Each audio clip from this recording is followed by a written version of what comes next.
We're going to remember the Alamo for all the right reasons. The Oklahoma Sooners come out on top 47-32 over the Oregon Ducks. We're going to talk about it here on today's episode of Locked On Sooners.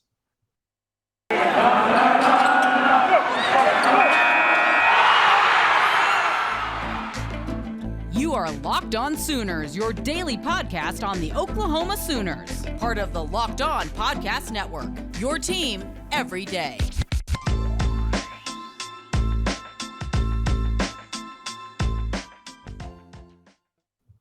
Boomer Sooner. Hey there, welcome to Locked On Sooners. My name is John Williams, coming to you after a big Oklahoma Sooners win over the Oregon Ducks 47-32 in the Alamo Bowl. Today's episode of Locked On Sooners is brought to you by NetSuite. NetSuite is the #1 cloud financial system to power your growth. Head to netsuite.com/LockedOnNCAA for special end-of-year financing on the #1 financial system for growing businesses. Thank you for joining me. My name is John Williams. You can follow the show on Twitter at Locked On Sooners, on Facebook, Locked On Sooners Podcast, and on YouTube, search Locked On Sooners. What a win for the Oklahoma Sooners. Jumped out to a big 30-3 lead at halftime and were able to, for the most part, to cruise to victory in the second half. The Oregon Ducks made it interesting with a little bit of help from some questionable coverage choices by the Oklahoma defense, and made the game a little bit more interesting with about 5 minutes left to play or so. But it was a complete domination. After the first quarter, really, it was a 24-point second quarter that put the Oklahoma Sooners out in front for good. And just a great game all the way around. I mean, yes, the final score shows that they gave up 32 points, but I think there were a lot of mental lapses in coverage. There were a lot of situations where maybe the route combinations, now this is just from the broadcast view, the route combinations put the safeties in a difficult position and really stress their decision making on whether or not to cover the seam route or cover the fly route on the outside, where it looked like a lot of times Woody Washington, DJ Graham were expecting help on the outside in their prevent cover 2 defense, but they just didn't get it. And so I think, again, this is from the broadcast view. You look at it and it's hard to know exactly what was going on there. But all in all, man, what a great game for the Sooners. And it starts with Kennedy Brooks. Kennedy Brooks played the Kennedy Brooks game. It was a 100% perfect effort from him. He rushed for more than 10 yards per carry on 142 yards on 14 carries, 3 touchdowns, added 20-plus yards receiving as well. Just he did what Kennedy Brooks does. He got to the second level several times, had a big 40-yard run. Two of his touchdown runs came from more than 16 yards on the ground. And I'm going to miss you, Kennedy. I know that you still have eligibility, and there's potential that you could come back one more year, but you're gone. You're gone to the NFL, and my heart breaks. I'm sad to watch you go, but I'll be excited to watch you at the next level on Sundays doing what you do. And it was really fun to watch a national broadcast crew, a crew that hasn't watched Kennedy Brooks all year long or Kennedy Brooks much in his career, enjoy watching Kennedy Brooks run the football, because that's what we've enjoyed for so long, is just the patience, the vision, the surprising kind of speed and explosiveness out of Kennedy Brooks, the ability to make people miss and get to the second level and just churn off 10-yard, 15-yard runs seemingly every single play. Now, obviously, it wasn't every single play. The Oregon Ducks made things a little bit more difficult for him on some occasions, but all in all, man, it was a great way to go out on top. If you're Kennedy Brooks, earned the player of the game from the broadcast crew. If he does go to the NFL, that's just the right way to close out his career for the Oklahoma Sooners. One of the most underrated backs in college football over the last, 4 or 5 years, and one of the great Oklahoma Sooners running backs of all time. Now, he may not ever be seen in the same light as a Billy Sims or an Adrian Peterson or a Samaje Perine or Joe Mixon, but the production and the consistency that he played with in his time with the Oklahoma Sooners was absolutely remarkable. And tip of the cap to you, Kennedy Brooks, for such a great game. It was big second quarter from him that helped kind of spur that 24-point second quarter After his first touchdown, 2 drives later, he has the 40-yard run, and that helps to set up Caleb Williams' first touchdown pass of the day to Drake Stoops. And if that wasn't a moment that all of Sooner fans just stood up and like just clapped, whether it was at the stadium or in your homes or in your hearts or in your minds, like you were pumped to see Drake Stoops catch the ball in that moment with his dad standing on the sideline to greet him as he comes off. Just a cool moment. And one of the underrated things about sports is the moments that it creates like that. It's rare to get the father son moment like that. Usually it's the parents and the kid after the game, celebrating a big performance like we saw with the Kansas fullback when they beat Texas earlier in the year. So just a lot of really cool moments there. Caleb Williams, I thought, played one of his best games as an Oklahoma Sooner. It may not have had the yardage totals that he had against TCU and Texas Tech, but still he was very efficient, 21 to 27 for 240 yards, 3 touchdowns. I really liked his decision making in this game. When things were available downfield to take a shot, he took a shot. When things weren't, he worked quickly through his progressions and he got the ball out of his hands and he got it to receivers underneath. And we can't say enough about what the game that Cale Gundy called. I mean, I'm just kind of going like off the top of my head through observations, but what a great game by Cale Gundy. They had a great game plan. They wanted to run the ball, establish the run, make Oregon work to slow down Kennedy Brooks. And then they wanted to get Caleb Williams involved with play action, which they did. You saw on a big fourth down conversion late in the game where they used play action to spring Jeremiah Hall open on the right side of the field to pick up an easy first down. They used play action on the big Marvin Mims touchdown reception. Caleb Williams works really, really well out of play action. The other aspect of this that I found really, really interesting is that the thing that we've kind of been calling for months now is getting Eric Gray more involved. Eric Gray got the first series of the game, and they kept him involved throughout the game. Ultimately, he ended up with, I think it was like 8 carries. 8 carries for 82 yards.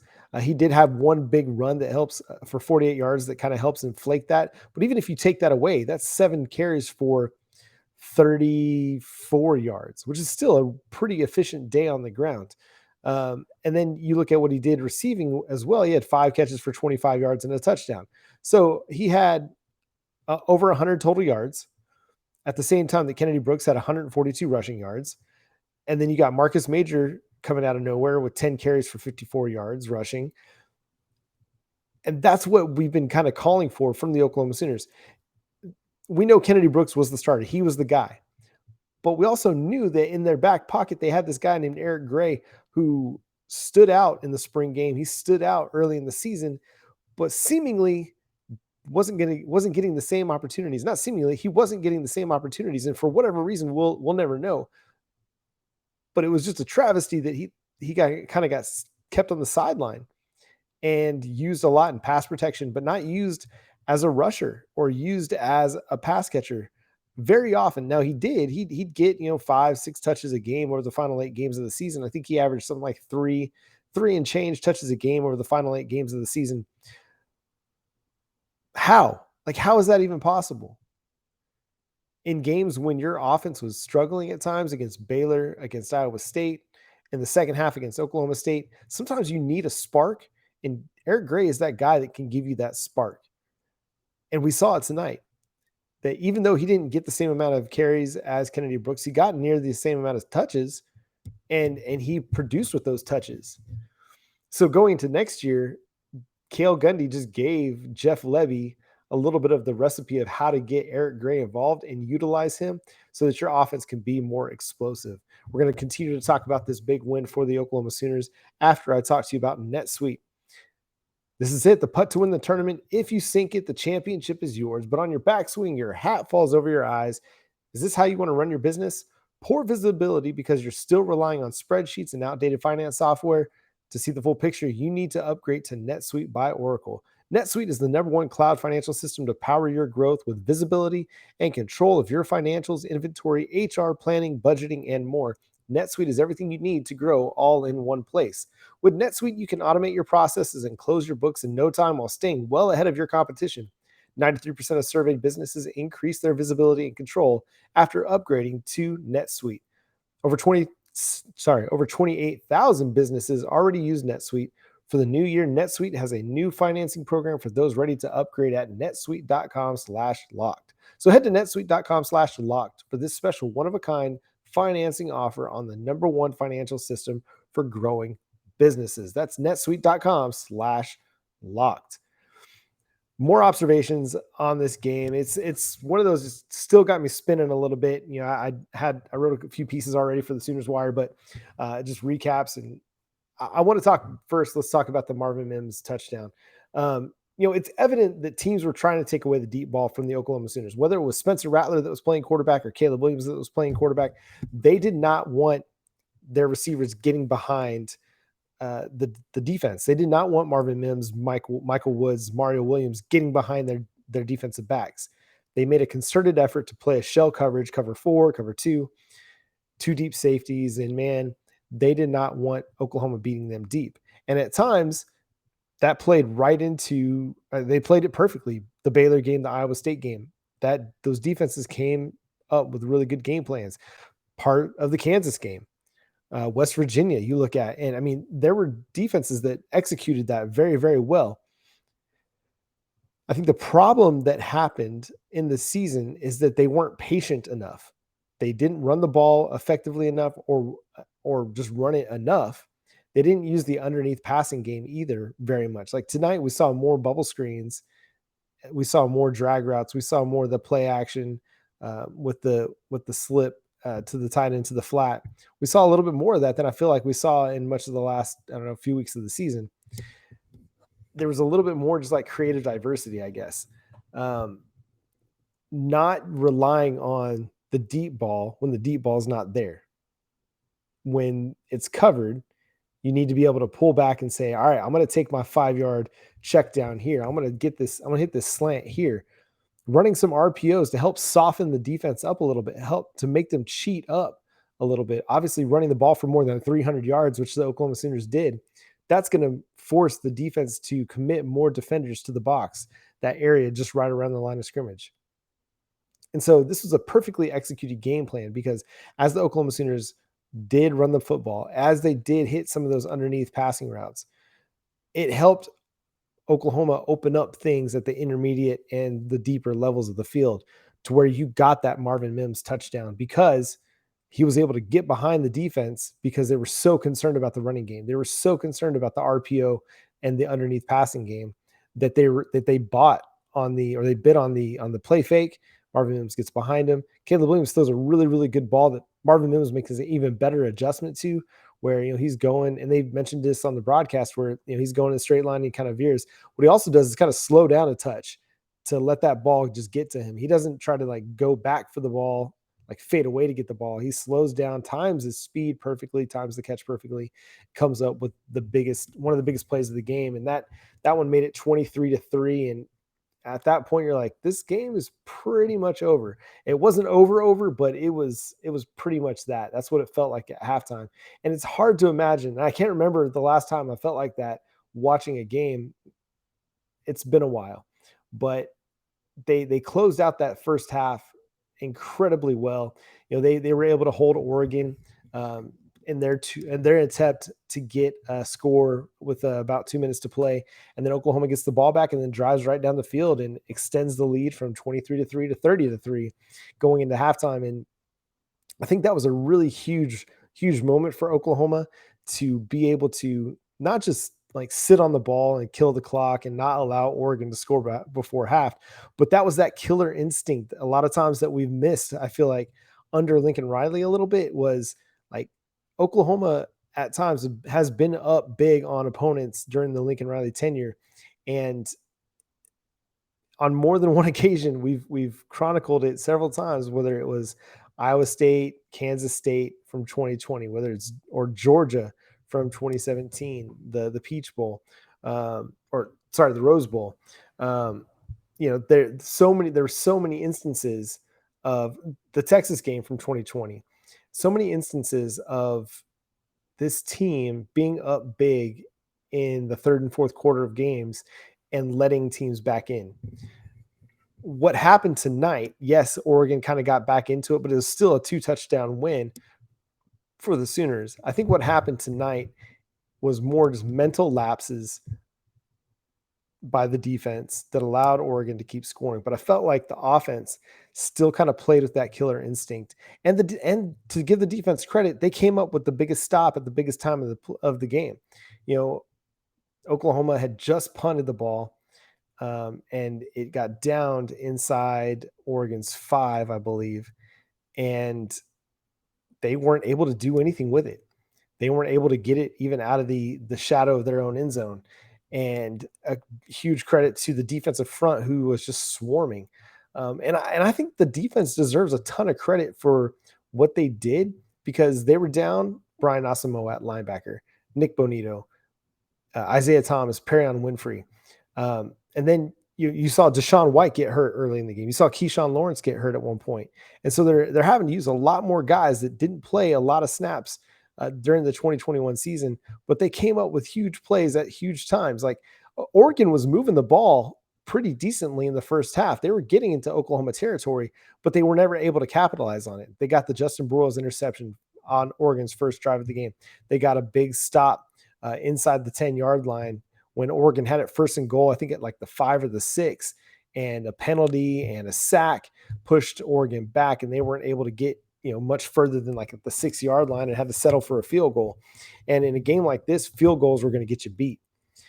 And the Oklahoma defense just came up with play after play, stop after stop, when it seemed like Oregon was getting a lot of momentum in that, or getting some momentum in that first half. And even in the second half, they were scoring touchdowns and trying to pull this game within striking distance.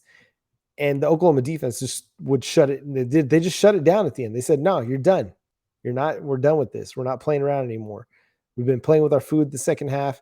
We're done. We're ready to devour it and finish this game and go home as Alamo Bowl champs. And you can't say enough about the effort that was put in by the younger guys who hadn't, like I said, they hadn't played a lot. You look at guys like Danny Stutzman, Isaiah Coe, Josh Ellis, and Jordan Kelly.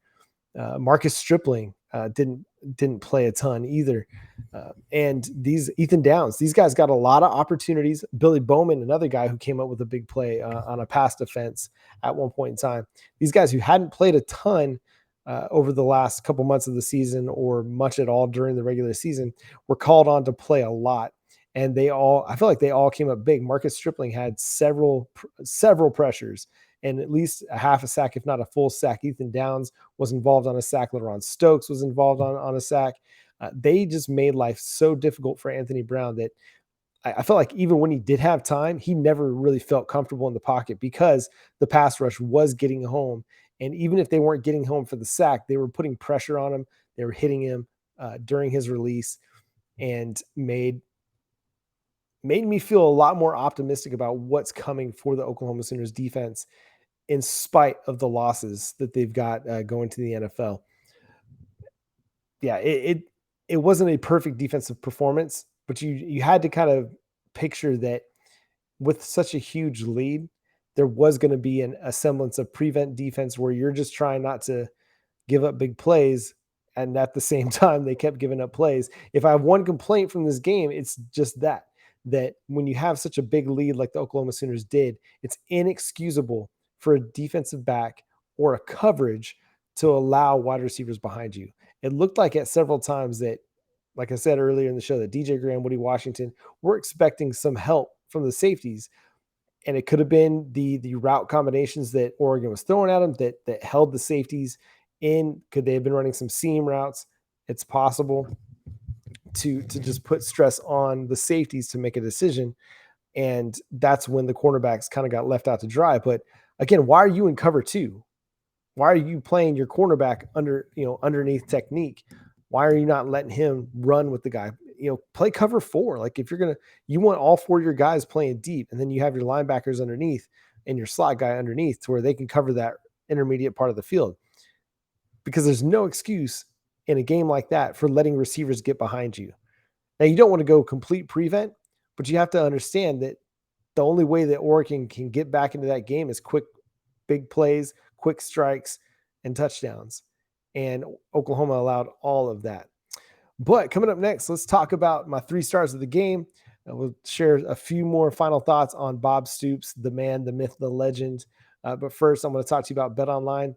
Bet Online has you covered this holiday season with more props, odds, and lines than ever before. As football continues its march through the college bowl season and the pro football playoffs, BetOnline remains your number one spot for all the sports action this season. So head to the website or use your mobile device to sign up today and receive your 50% welcome bonus on your first deposit. Just use our promo code Locked On to receive your bonus. From basketball, football, NHL, boxing, and UFC, right to your favorite Vegas casino games, don't wait to take advantage of all the amazing offers available for the 2021 season. BetOnline is the fastest and the easiest way to bet on all your favorite sports. So don't wait to take advantage of all the new and amazing offers available. BetOnline, where the game starts. And yeah, gonna talk 3 stars of the game, but also want to mention, like, hey, if you listened to yesterday's show with Bryant and Josh, my guys from the Sooners Wire, if you listen to that show at all, we talked about the line.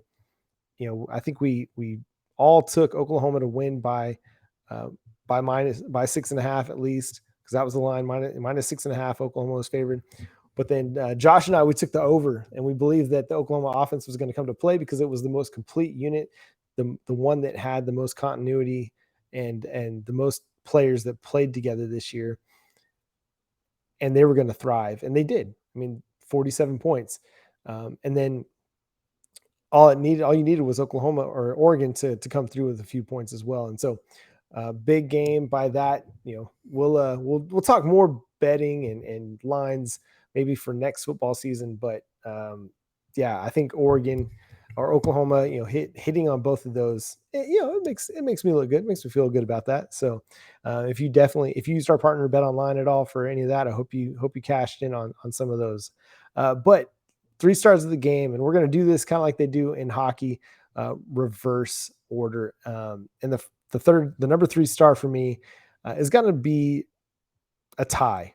Now that's kind of lame, I know. I'm sorry, but I'm going to give it to 2 guys that were incredibly important to this game, and I'd be remiss if I left one of them off. So the first one's going to be Eric Gray. I'd been calling for him to get touches in this game in particular as they head into the 2022 offseason, getting ready to live life without Kennedy Brooks. I was really wanting him to get a healthy number of touches, and he got that. He got more than 10. He got 13 touches on the game, more than 100 total yards.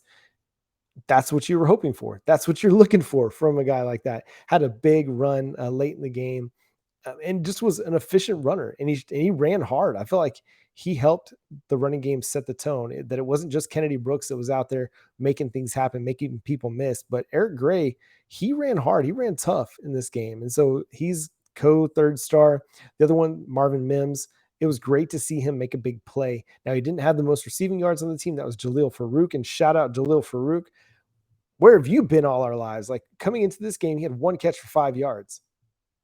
He had 3 catches for 64 yards in this one, and several big plays after the catch. This is a guy that needed to be playing more. Now, they had him playing a little bit at times, but he definitely needed some opportunities, and that's going to be a really fun guy to watch going into 2022, because with him and Marvin Mims and Mario Williams, you have a really, really nice, fast, athletic trio of receivers that could end up being your starting trio going into next year. Now, it's possible you still have some other guys that could contend for a starting spot, but if I'm looking at it as it is right now, those are the 3 that I'm kind of like putting up there as my, like, these are, if everything goes right and they earn it, this is what I'm hoping for to be my top 3 wide receivers, because I think a guy like Jaleel Farouk could play in the slot like Marvin Mims did this year. I think you can move Marvin Mims back outside. You can put Mario Williams on the outside on the other side and use Jaleel Farouk on the inside in the slot. I mean, really, all 3 of those guys could play the slot. So that gives you a lot of options if you're willing to rotate those guys around. All right, number 2 star, Caleb Williams. Come on down, sir. You are the number 2 star on Locked On Sooners. You're the star of our hearts, man. We hope that you're going to stick around. We hope that you're planning on playing for the Oklahoma Sooners for the next several years. But Caleb Williams had a great game today. I thought that this was his best game just from a patience and decision-making standpoint. He knew that he didn't have to make a big play every single time.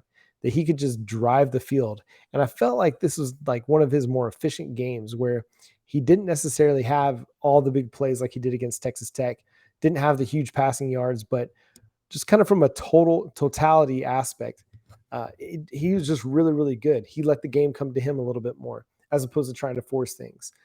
So shout out to Caleb Williams for playing a really, really good game. Gives us a lot of, again, like a lot of these guys, gives us a lot of optimism for 2022 as well. And then the number one star, the guy that we started the show talking about, and that's Kennedy Brooks. More than 140 yards, averaged more than 10 yards per carry, 3 touchdowns. What more can you say about the guy? I think he continues to prove that he's going to be a diamond in the rough of the 2022 NFL draft. Whichever team decides to pick him within the first 3 or 4 rounds of the draft, they're going to love the returns that they get, because the things that he is great at, the things that he is elite at, are things that transfer to the NFL. Good vision, good agility, good elusiveness, the ability to read defenses and read blocks and pick up yards at the second level. He may not be the athletic freak that some of these other guys that are going to be playing running back in the NFL are, but he's got all the right tools to be a really good running back in the NFL. And man, what a great game. I hope you all enjoyed that game. It's the last football game we get for the Oklahoma Sooners for 9 months. Sad times here on Locked On Sooners because we love our football, but we're going to have a lot of great stuff to talk about as we, get into the winter basketball, and spring with softball. So make sure you stick around here on Locked On Sooners. But that's going to do it for today's episode. Thank you so much for making Locked On Sooners your first listen every single day. Thank you for subscribing to the show on YouTube. We're free and available on every podcast platform as well. So make sure you check it out wherever you download your podcast. And until tomorrow, we'll continue to break down this game and offer some more thoughts as we digest it and are able to process it a little bit more. I'll talk to you more about that on the next episode of Locked On Sooners. But until tomorrow, I'm John Williams. Boomer Sooner.